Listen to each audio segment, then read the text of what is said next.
¿Cómo están? Muy buenas noches, soy Julio Patán, bienvenidos a las noticias. Inicia en este momento la conferencia de prensa sobre la situación del COVID-19 en México. Los dejo con ella. Además, miren. Pueden ver, empiezan a acercarse, es normal que empiecen a las 7 y 2 minutitos. La situación del COVID-19 en México, como todos los días en esta señal, pues sí, es importante la actualización, las cifras, las decisiones que se toman en torno a esas cifras, etcétera, etcétera. La conferencia cotidiana de las 7 de la tarde en torno al COVID-19. Como saben ustedes, se han ido de los diferentes medios de comunicación. Como todos los días a las 7 de la noche estamos aquí en la sala de conferencias del Palacio Nacional para tener el día de hoy la actualización de nuestros diferentes panoramas, tanto el internacional como el nacional. Pero también el día de hoy quisiera darle la bienvenida, es la primera vez que nos acompaña, está con nosotros la jefa Fabiana. La jefa Fabiana es la titular de la División de Programas de Enfermería del Instituto Mexicano del Seguro Social, y el día de hoy tiene una participación también importante dentro de todo este esquema. Doctor Hugo López-Gatell está por llegar, él estaba participando, tuvo de hecho que dejar un momento la sesión del Consejo de Salubridad General, que fue citado hoy día a las 5 de la tarde a sesionar, así que en unos minutos más debe estarnos ya acompañando. Entonces, vamos a iniciar el día de hoy, como lo hacemos normalmente durante todas las conferencias, con las actualizaciones de los diferentes panoramas en relación a COVID-19. En la primera diapositiva estamos ahora presentando directamente y con esta modificación del gráfico.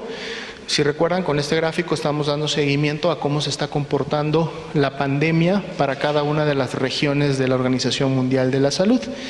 Este fin de semana, precisamente, la región de las Américas tuvo el alcance y el rebase a la región europea, y lo que vemos ya el día de hoy es cómo se mantiene ese incremento ahora en la región de las Américas, con el 46% prácticamente. 45 de los casos confirmados, como ustedes saben, en los últimos 14 días. Algo que habíamos estado también viendo día con día es cómo esta cantidad de casos confirmados en los últimos 14 días se iba disminuyendo a nivel mundial, lo que habla un poco de la contracción de la pandemia como tal. 48% son ese 1.103.000 casos que tienen inicio de síntomas en los últimos 14 días, y por lo tanto son los casos más recientes y los que mantienen viva la transmisión, ya que de estos casos es que se podrán contagiar otras personas, que son las que se irán en su momento sumando a las cadenas de transmisión. Entonces, ya lo veníamos diciendo también desde algunas semanas, vamos a ver qué tanto se mantiene este diferencial. Eso va a depender qué tanto crece las epidemias en los diferentes países de América y qué tanto empiezan a menguar o ya a controlarse las epidemias en los diferentes países de Europa.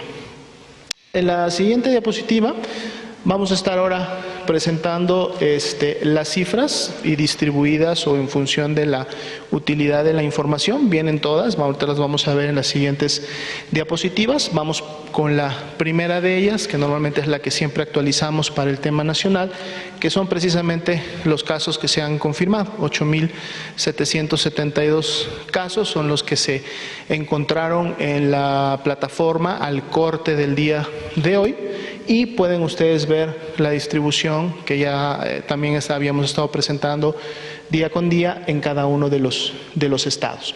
Por mucho, la Ciudad de México es la que concentra la mayoría de los casos. Esto también tenemos que verlo desde el punto de vista de la perspectiva que responde a la concentración poblacional que hay en estos lugares. De hecho, como ven, el Estado de México es el que le sigue, entonces tiene que ver un poco también dónde inició para México, para el país, los primeros casos de transmisión comunitaria, y en su momento entonces cómo se ha comportado la transmisión.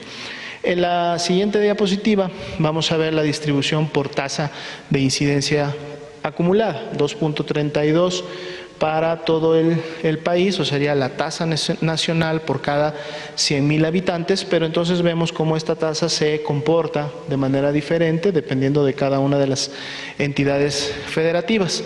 Donde veamos una entidad federativa con un color un poco más oscuro, quiere decir que la tasa de incidencia es mayor. De hecho, tenemos la escala colirométrica a un lado del mapa y con esa podemos identificar a qué se refiere, y es precisamente donde en la base poblacional, es decir, en la cantidad de personas que residen en ese estado, pues entonces tenemos mayor o menor afectación. Aún así, sabiendo que la Ciudad de México es la que tiene una de las mayores bases poblacionales junto con el Estado de México, también tiene además una coloración oscura, teniendo también los primeros lugares junto con estados del sur como Quintana Roo y estados también del noroeste como son ambas Baja California y Baja California Sur. En la siguiente diapositiva vamos a notar precisamente la distribución de casos confirmados.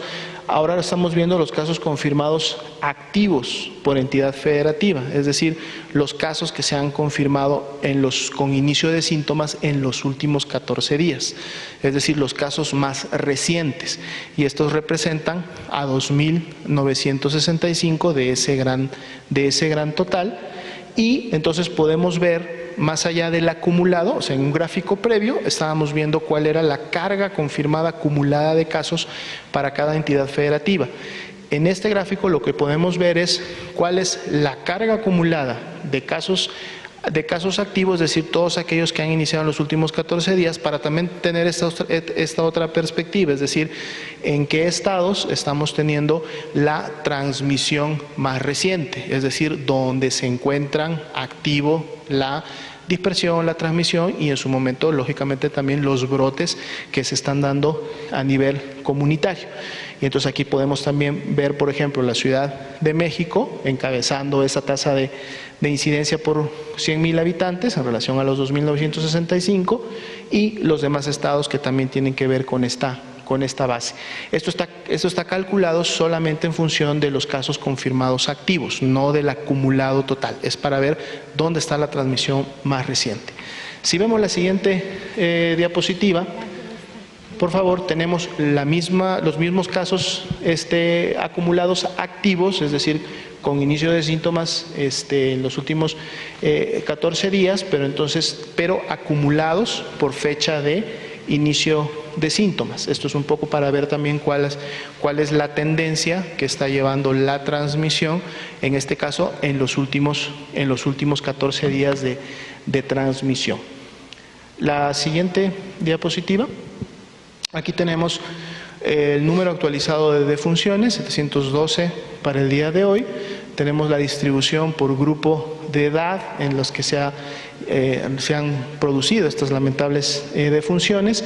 A su vez, cada grupo de edad está identificado por sexo, hombres, mujeres. Ya veníamos viendo desde las últimas semanas que siempre los hombres han concentrado la mayor proporción, 68% al corte del día de hoy, y vemos una mediana de edad que está en los 58 años, con los rangos que en su momento hemos estado ya identificando de cómo han sucedido estas defunciones. En la siguiente, por favor. Aquí tenemos las defunciones acumuladas por la fecha de defunción, ¿sí? Pero además de las defunciones que en su momento son confirmadas, o sea, es decir, que ya tienen un resultado positivo a SARS-CoV-2, que son las que están en color azul oscuro, también están en esta gráfica identificadas aquellas que todavía son sospechosas. Eso nos da una idea del comportamiento global, en este caso por cada fecha en la que han ocurrido estas defunciones, y entonces nos pueden dar también una expectativa, ¿sí?, de que tantas defunciones pudiéramos también esperar para cada uno de los días, además de que nos ayudan a ver también un poco la tendencia de cómo se están comportando las defunciones, independientemente si están confirmadas o no están confirmadas. Es decir, si vemos el gráfico con la barra completa, ¿no? O si no solo nos enfocamos en las azules, bueno, podemos entonces en su momento ver un poco la tendencia de cuáles son las que ya se han confirmado hasta el momento. Pero tenemos ahí un grupo que son las grises oscuras, que en su momento también pudieran sumarse a la estadística de defunciones confirmadas. Si ustedes empiezan a analizar un poco los gráficos, sabemos que se comparten y están a disposición de todos. Es información que se ha venido presentando en las últimas semanas, agrupada o distribuida de una manera diferente para encontrarle utilidad también a la forma de cómo se presenta. En la siguiente diapositiva tenemos igual las defunciones en su momento que han ocurrido, pero por estado o por entidad federativa en las cuales se han producido, y también tenemos para cada uno de los estados cargado el dato de defunciones sospechosas, es decir, todavía la carga de defunción a la cual podría todavía sumarse cada uno de los estados, y que en su momento pues pudieran representar más defunciones que las que solamente se han confirmado hasta el momento. La siguiente diapositiva, aquí tenemos el porcentaje de positividad. Se incluyó además, estábamos presentando, si recuerdan, los porcentajes de positividad de COVID-19 de influenza en la línea negra, ahora en la línea punteada negra o segmentada negra. También se ahora incorporan porcentajes de positividad de otros virus respiratorios, a los cuales también se realiza una búsqueda, sobre todo en los casos graves y en las defunciones. Podemos ver que tampoco son otros los virus respiratorios que pudieran estar predominando ya en estas fechas. Vemos cómo las líneas de color naranja y de color negro, que representa el negro a todos los demás virus respiratorios y las naranjas precisamente a la positividad de influenza, están prácticamente pegados a la línea base, lo cual habla de un porcentaje de positividad menor al 2 o inclusive al 1%.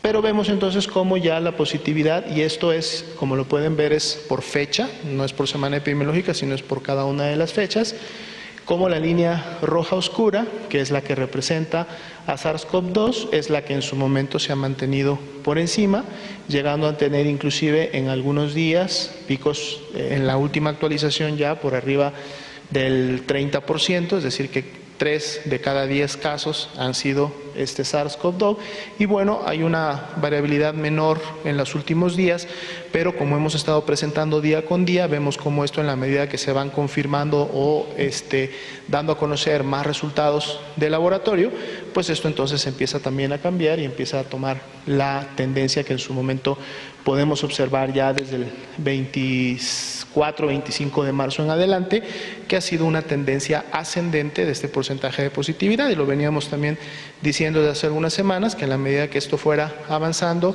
y se estuviera llevando a cabo la dispersión de la enfermedad, vamos a empezar a encontrar cada vez más SARS-CoV-2 entre las personas que están teniendo síntomas respiratorios agudos.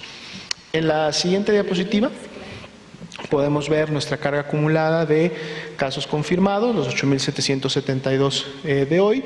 En las últimas 24 horas sí tuvimos una disminución en la carga de casos confirmados, es decir, las personas que se reportaron como positivas fueron 511, y eso representó un 6.2% en relación a lo que se tenía reportado el día anterior. Si recuerdan, el día de ayer fue del 10%, con un poco más o cercano a los 800 casos confirmados. Pues bueno, vamos a ver esta tendencia cómo se mantiene. Ya habíamos tenido situaciones similares, si ven la gráfica de barras naranjas en la parte inferior, en semanas previas, pero cada día es un nuevo dato y es un poco la oportunidad de ver cómo se están llevando a cabo estas tendencias. Sería la actualización del panorama de hoy. Muchas gracias, doctor Elomía. Muy buenas tardes a todas y todos.